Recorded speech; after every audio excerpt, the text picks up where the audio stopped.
Good morning, good afternoon, good evening, whatever the time is, wherever you are. Welcome to the second episode of the Brunch Blacks Show. I'm still your host, Tsholo Rabotsho. This is still a safe space for unsafe opinions. Welcome to Brunch with the Blacks.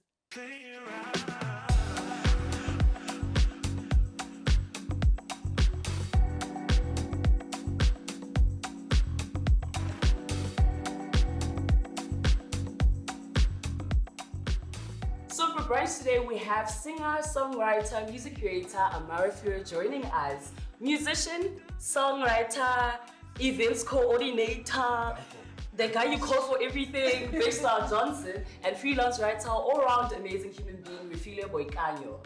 So guys, we all know about the phenomenon of baby mama drama, right? Two people have a baby and we don't know what happens, but we just know there's a lot of tension and people are always fighting. But nobody actually ever speaks about baby daddy drama. Yes, you know, and a lot of us experience it, right? We have friends, we have colleagues. There's always a girl somewhere who's always sharing a story about this guy, you know, and there's no way to get rid of this guy. You guys are basically stuck together for the rest of your lives, you know. I know that one thing that's always a recurring conversation is usually when the baby mama gets into a new relationship. That's a tricky one. Baby mama gets into a relationship, you and I are over, I met a new man, you know, new man is consistent, he's the guy, right? And it gets to a point where he might start spending time around your child. That's the issue. Why is it an issue? Yes, actually, let's Why is it an the issue? That's the problem. I think that's the hardest thing for a nigga to accept. Is somebody else being called dad. Especially if you're showing up. Exactly. Especially if you're showing up. Exactly. If you're there showing up, I think it's one of the most challenging things you guys. But I think if you're showing up, then your child's not going to be calling somebody else back, right? So maybe it's an If ego you're showing thing. up, I'm just saying, if you're showing up, I doubt that's going to happen. I think your child will make the distinction. And it's probably going to be tricky for the new guy, don't you think, if you are showing up? Okay, look, there's three sides to it. Yeah. Your story, my story, and the truth. Yeah, but it's always it's always tricky waters to maneuver through. I think for everybody involved, because also, what if the relationship doesn't work? Yes, with the new guy. With the new guy, Exactly. and your child There's is another used to guy. this guy, Exactly. right? What happens in an instant where the baby daddy moves on? He has somebody new in his life, right? Half the time, that's never actually a problem for anyone. Yeah. You accept. I think you accept. You just get to a point where Women can accept. women can accept. Like when your baby daddy moves on and gets another person, another girlfriend, wife, whatever, you get to a point where it's okay. Our thing is done. We're raising a child together. Yeah. That's how. Yeah. Between accepting, okay, so there's accepting and moving on, and there's also just being realistic. I think mothers are, at the end of the day, you're like, I need to mother. So I don't have First time priority. to be fighting with this person who is now in this man's life. Like the child gets neglected in that whole situation. So I think it is the fact that I guess mothers are able to put their pride or ego aside, whatever you want to call it, and be like, at the end of the day, we're done, Priorities. and we need to just deal with that, you know? Mm. Whereas I think men kind of struggle with that because it's like, I need her to just constantly be in my space, or whether she's here or not, she must just be there. Like if I need to bother her, she must be botherable, if that's even a word. Yeah. Yes, like I must be able to bother her, and if she's busy with someone else, I can't bother her. And it's not about the child, it's just about them, which is a little bit selfish. I think you get to a point where you realize that co-parenting needs a lot of maturity. A lot of maturity. Like you have to constantly be prioritizing the child because it's not about you guys anymore. It's not. Whatever beef you guys had, like if you guys are not together anymore, who said what, who did what to who, it's not about that. Now there's a person, and we're supposed to be raising this person. How are we maneuvering around? But somebody said something very important the other day. They were like, men have this issue of not. So men are expected to not show emotion, not show feeling, right? And you get to a point as a man where you're faced with a life situation that requires you to feel whatever you're feeling or hurt and whatnot. But half the time in situations where there's baby mama and a baby daddy situation, the lashing out happens there, where now he feels maybe sometimes trapped. You know, this is not the person I wanted to have a child with. Yeah. But we're here now. It's whatever. But why are you causing drama? Why are you causing trouble? Why aren't you also accepting horror? Okay, sure. Maybe it was a one-night stand. Maybe it was, it's a one-time condom broke or whatever. But you are here now. Accept the fact that this is the situation. Like I think the way you put it, it's the truth. Like niggas don't know how to express. Mm-hmm. We don't know how to say what we feel. We don't know how to show love. We don't know how to just put it out there. So, but it's a conversation that we're having now as niggas, and I do think we are growing and changing. But I think it's that the trap of feeling like I don't know how to express my feelings, and my partner is always going to be that person hitting me with questions directly. Yeah. You hitting me, like you know, so I don't know how to get out of this. You hitting me. Yeah. I think that could be it. We just got to learn how to express ourselves. It's a tricky, it's a slippery slope because we also check our fathers, our grandfathers, their fathers. So our examples are very Tricky. There's a conditioning. Yeah. There's a conditioning. Generational conditioning. 100%. Jesus. It's crazy. So learn how to. But in that conditioning, did you see a lot of men who had moved on? Like, was it a lot of co-parenting? Did you see a lot of co-parenting sort of situation? Or was it single mothers or families? Was that the two options? No, I think Because I feel like a lot of people haven't seen that model of co-parenting enough.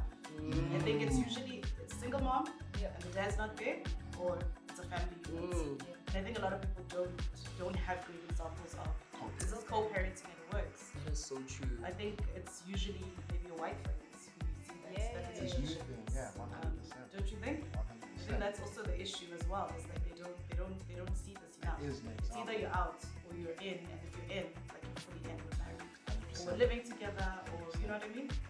Yeah. So that's so interesting because I can only imagine we are growing up in a society where we're trying to get better. We're trying to be better parents, trying to be better girlfriends, trying to be better friends. So we're constantly re-evaluating things and being like, okay, does this still fit in, does it not? But it always looks like it happens more to women than it does to men. It's like men just get along. Like as long as we move, whereas the woman is the one who's here like, yo, okay, I got pregnant. Half the time, you went through that pregnancy by yourself. After that, you have to deal with that resentment. Nobody's gonna baby you, because there's a baby now. The baby's here.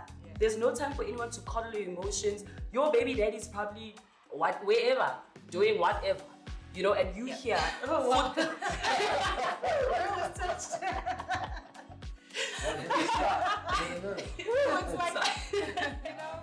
A very big thank you to the Great Gatsby Guest House in Houghton for hosting us for brunch today. You can follow them on Instagram at Great Gatsby Guest House and visit their website at www.greatgatsbybyhoughton.com. Don't forget to like, comment, and subscribe. So you here footing the bill, and I'm like, how are you just living? Also without that No feeling, sense. Akona zaganyana of 500. And in that situation as a woman, there's no backing out. You can't be a deadbeat. Yeah, you can't. You can't just be like, actually, hey man, this thing is stressing me. I'm out. It's you forced to now just move with the situation. 100%. There's a baby here. I'm taking care of the baby. You also have to work because you have to make money. This guy is not playing his part. You have to make money.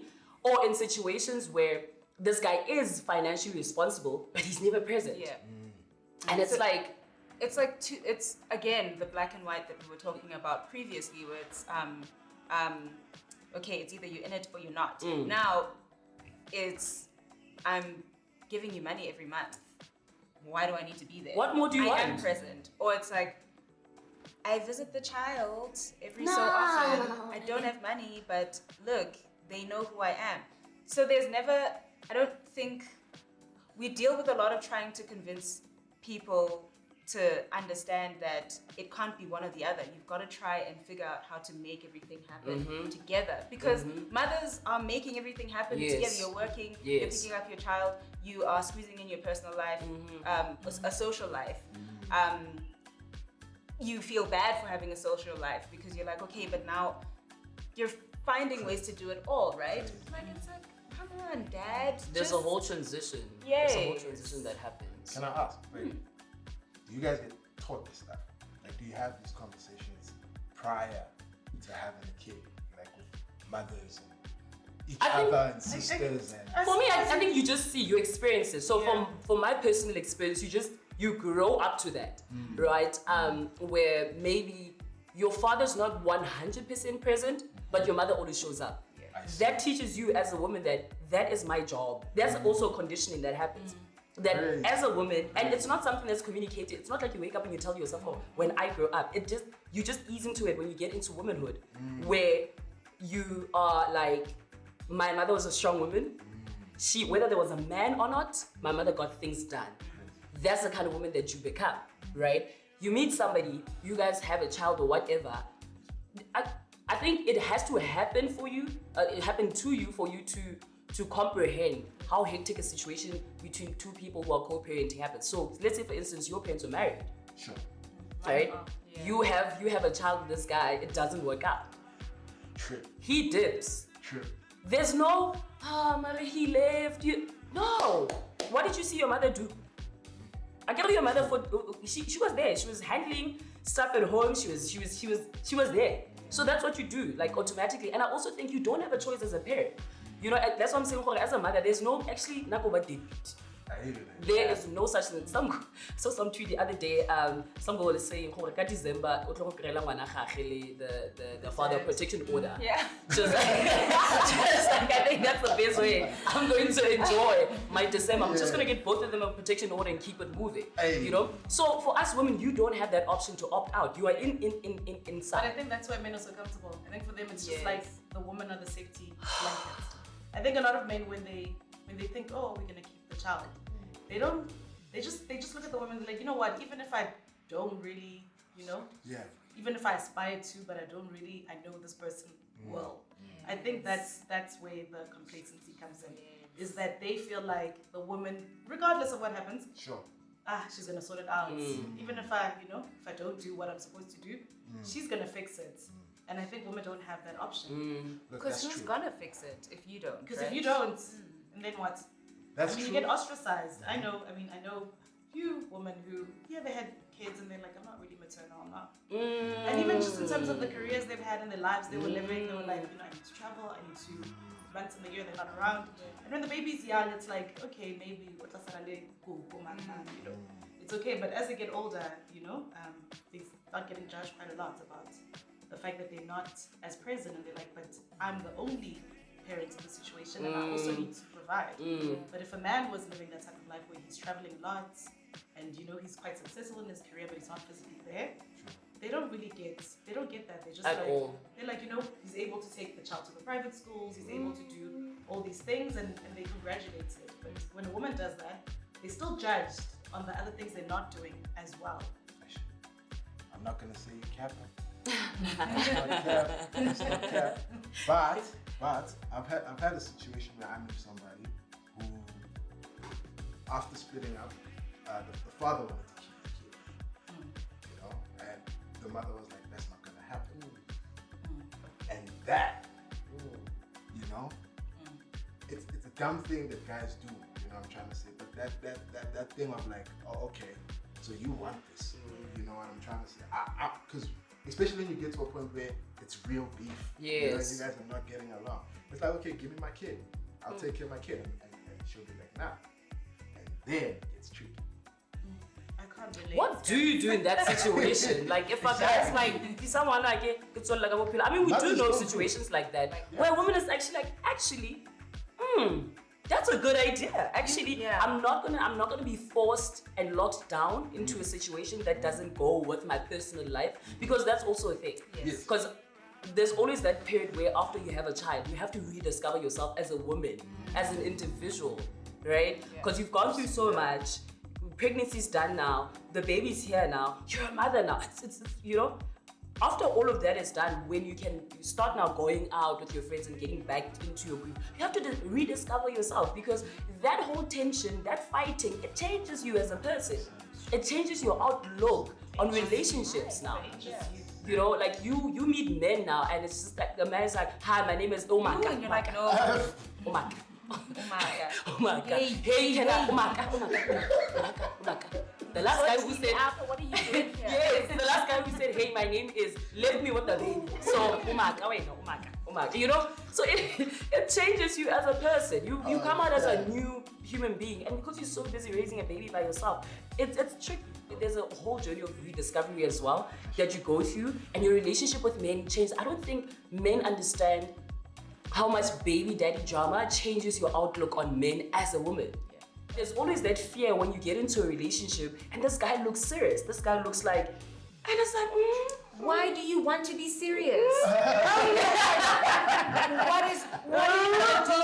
I know this thing. I know this. The I know. also came at me like, you understand? You know? And it's so crazy because half the time it also has everything to do with the kind of relationship you have with the woman. Yeah. That's why you have men who, he can be a baby daddy of, let's say, 3, right? He gets along with the 2. He's present in their lives.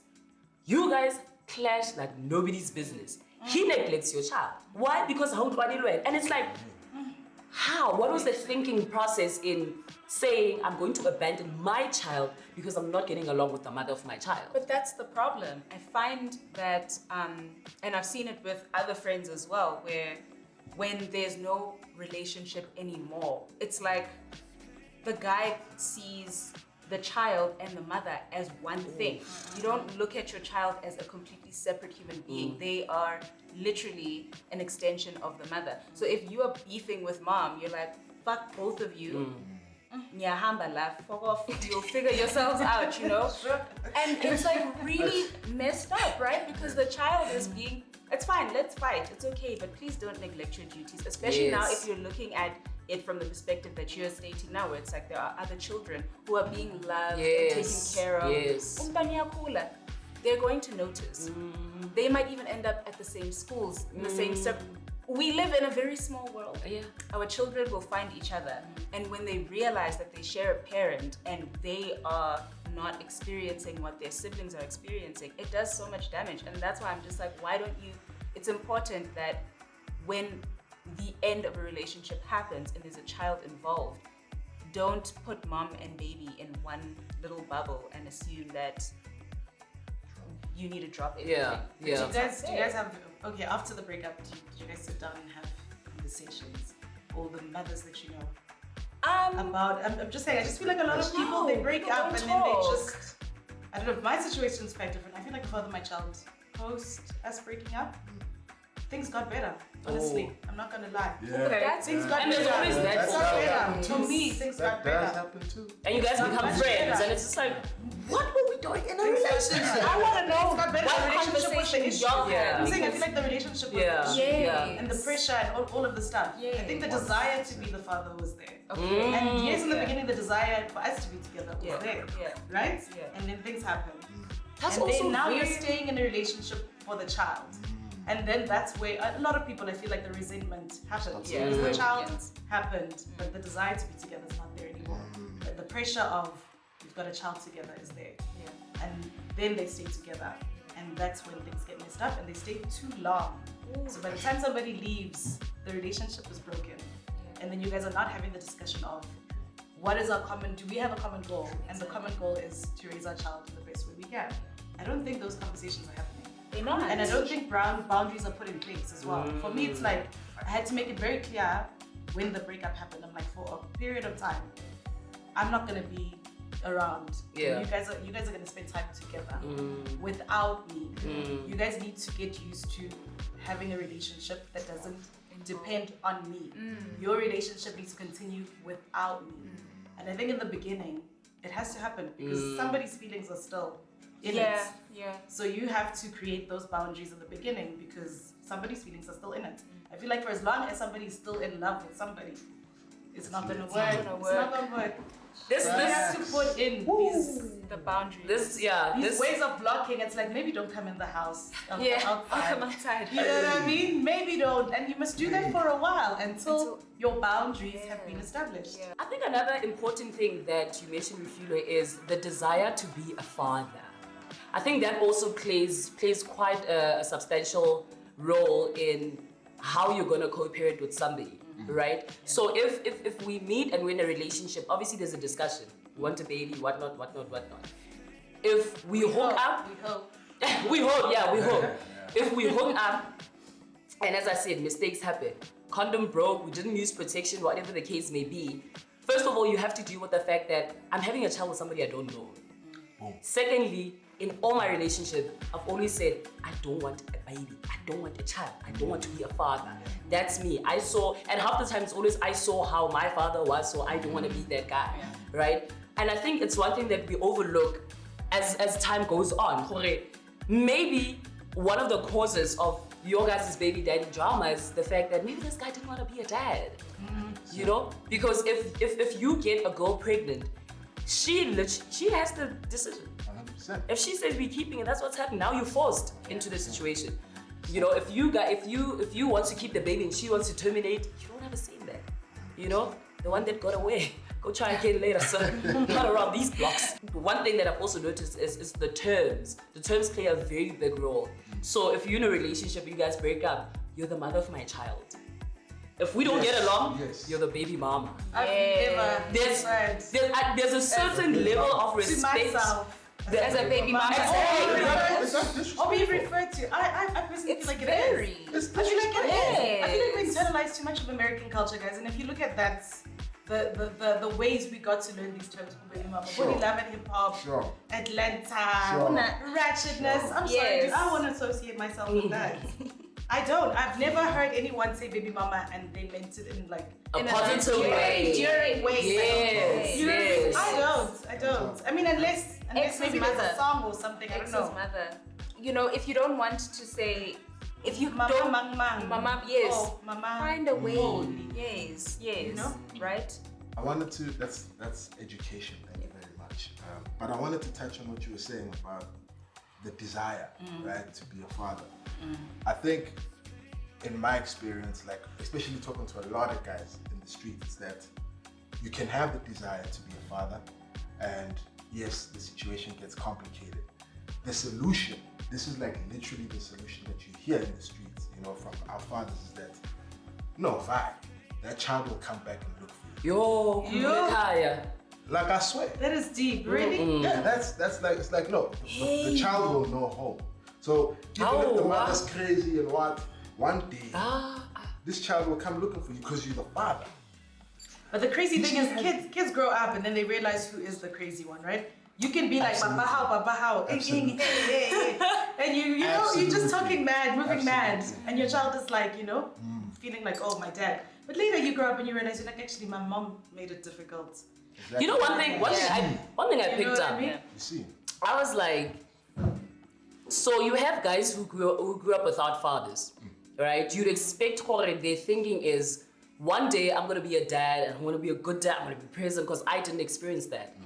I was having a conversation the other day, I'm like, one thing that we overlook is the fact that this guy never had that model. Yes. a long way. Half the time when a guy decides to dip, he comes from that background. 100%. He didn't stay because he does not know the importance of a father in a household. Yeah. 100%. So even if he grows up and he says, I don't want to be like my father, like a very few men, very small percentage of men will be like, listen, I'm going to change the narrative. Yeah. I'm going to change the narrative, right?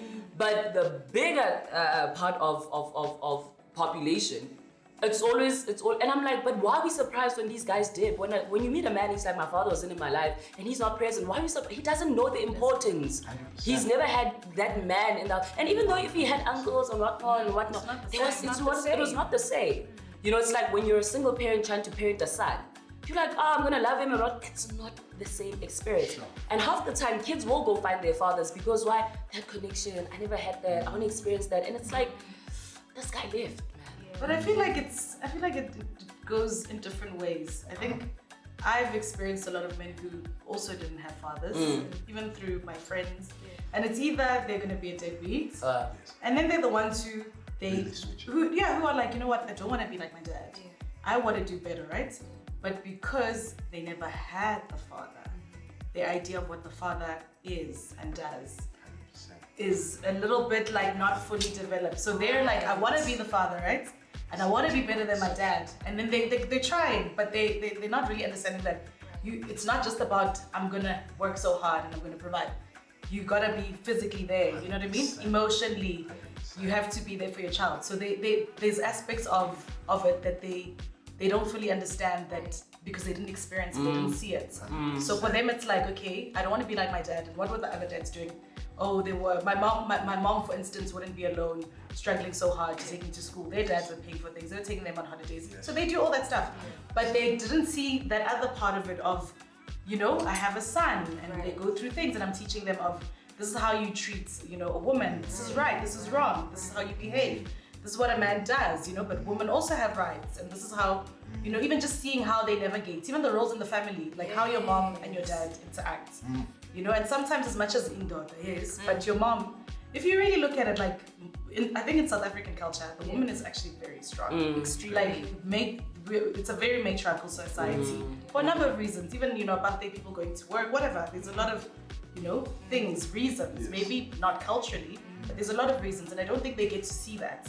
So then even the idea of how a woman must be in a relationship, they think, oh, I don't know, people who are married, the mother behaves like this and she's soft and she's whatever, and what respect and whatever. And then they'll even come with these ideas of, oh, but you're not being respectful, you're not serving me like this, you're not treating me, and it's like, no, but I am being respectful. And if I look at my parents, you know, and I'm sorry, I do have both parents. So I get to see all these things. I see when it's happy, when it's sad, when they're fighting, you know, and then overcoming the conflict. Because a lot of our parents, even who are together, it's not happy all the time. It's not. You see a lot. And sometimes you even wonder, like, do these people still love each other? Right. Should they still be together? But they're still there, you know what I mean? And even seeing that thing of, we're going to fight, but tomorrow, we'll be sharp. And there's going to be an apology. And, you know, but now, because you don't see that, we're going to fight and then we're going to break up and then you're going to resent you forever. And then it's done. So you don't even learn conflicts. And how conflict resolution. You don't learn those things. That yes, I can love you, but I'm going to call you out. I'm going to tell you, like, yes, but the school fees, but when was the last time we went out? You know what I mean?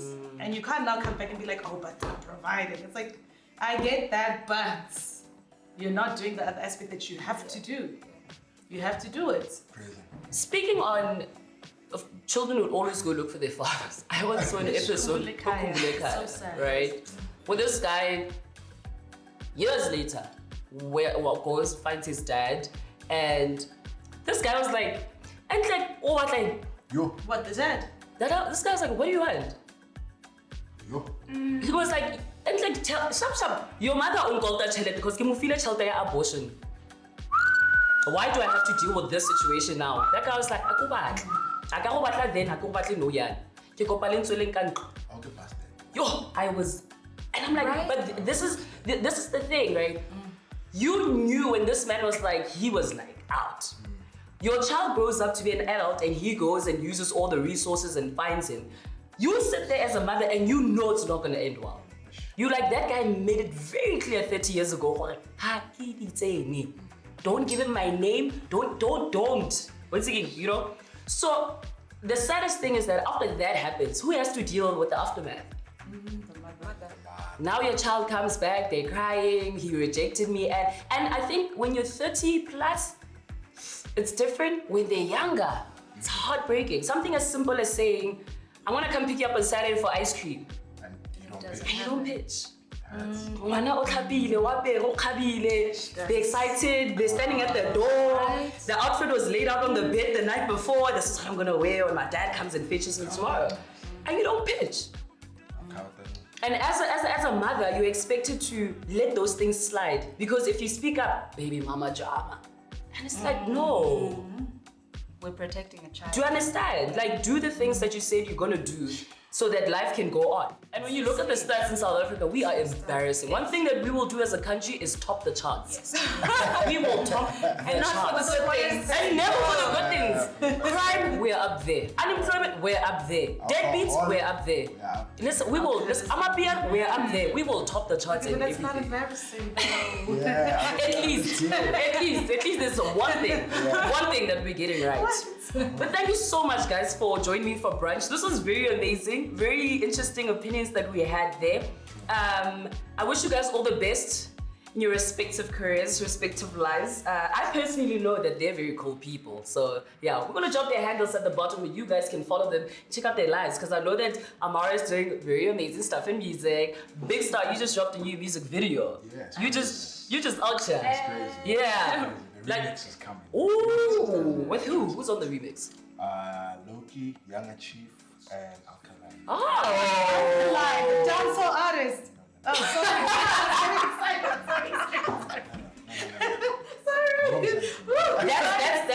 That used to be Reason. Yeah. So Reason Alkaline now. Yes, he's Alkaline. That's that Is direction. he making dancehall or what? What's the line? I'm a piano. Yes. Oh, Hey! Close, right? Reason Alkaline? yes, he's Alkaline. Okay. And you excited? Yeah. Hey! Maybe next time you should, actually. Yeah, we'll hit up. Thank you very much for joining the Blacks for Brunch today. It was an amazing one. Thank you very much, guys, for coming. This is a wrap. Thank Episode you. 2.